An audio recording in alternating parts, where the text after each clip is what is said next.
Hello students, आज बेटा हम जो हमारे पास पुली के क्वेश्चंस है उनको एक ट्रिक से सोल्व करते हैं। वो ट्रिक देखने जा रहे हैं, ठीक है। तो सबसे पहले ये देखिए, हम जब भी पुली के क्वेश्चन करते हैं, पुली को हम बेटा मासलेस लेकर चलते हैं। पुली को हम क्या लेकर चलते हैं?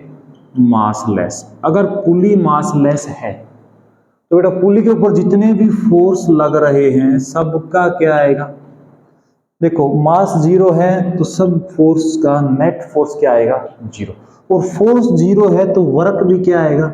जीरो। तो ये हम कंसेप्ट यूज करेंगे हमारे कोई भी क्वेश्चन है पुली का उसको सोल्व करने के लिए। देखिए सोल्व कैसे करेंगे। सबसे पहले देखो हमारे पास, देखो पुली है वो कोई ना कोई स्ट्रिंग से अटैच है, ठीक है। तो वो स्ट्रिंग देखो, जैसे हम पहले केस की बात करें, ठीक है। पहले केस में हमारा एक स्ट्रिंग ये वाला और एक स्ट्रिंग ये, दोनों स्ट्रिंग क्या है? अलग अलग है। हम किसी भी एक स्ट्रिंग पर टेंशन मान लेते हैं। यहाँ टेंशन क्या है? टी। तो बेटा यहाँ भी क्या आएगा? टी। यहाँ भी क्या आएगा? टी। और यहाँ भी क्या आएगा? टी।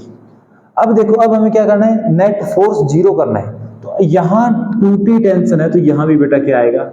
2t। इस पूरे स्ट्रिंग के ऊपर क्या आएगा? 2t। अब ये क्वेश्चन देखो कितना आसान हो गया। वर्क क्या होता है? Force into displacement. अगर हम यहाँ देखें, अच्छा यहां से टेंशन हमेशा अपवर्ड होता है। यहां देखिए हम, तो इस ए के ऊपर बेटा कितना फोर्स लग रहा है? 3t। और ये मूव भी कहां कर रहा है? ऊपर। हम मान लेते हैं x डिस्प्लेसमेंट किया तो 3tx। अब देखो इस केस में b के ऊपर बेटा फोर्स कितना लगा है? Tension t। और ये मूव कहां कर रहा है? नीचे। हम मान लेते हैं y। तो टेंशन ऊपर है, डिस्प्लेसमेंट नीचे, तो minus T Y equal to zero. 3tx is equal to T Y. T से टी काट दो बेटा, x डिफरेंशिएशन करेंगे तो क्या आ गया?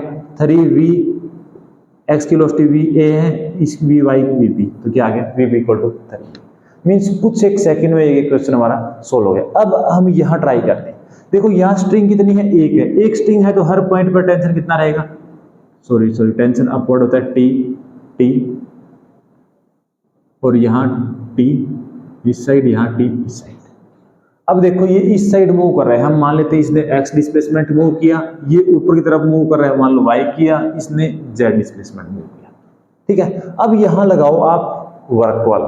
वर्क, नेटवर्क हमें क्या करना है? जीरो। तो यहाँ देखें तो t और x क्या है? सेम डायरेक्शन में, लिख दो बेटा tx। उसके बाद ये देखो t और t, 2t कहाँ है? ऊपर। और मूव भी कहाँ कर रहा है? ऊपर, तो प्लस 2ty। आगे ये देखो टेंशन कहाँ है? ऊपर। ये मूव कहाँ करेगा? नीचे, तो minus T Z equal to zero.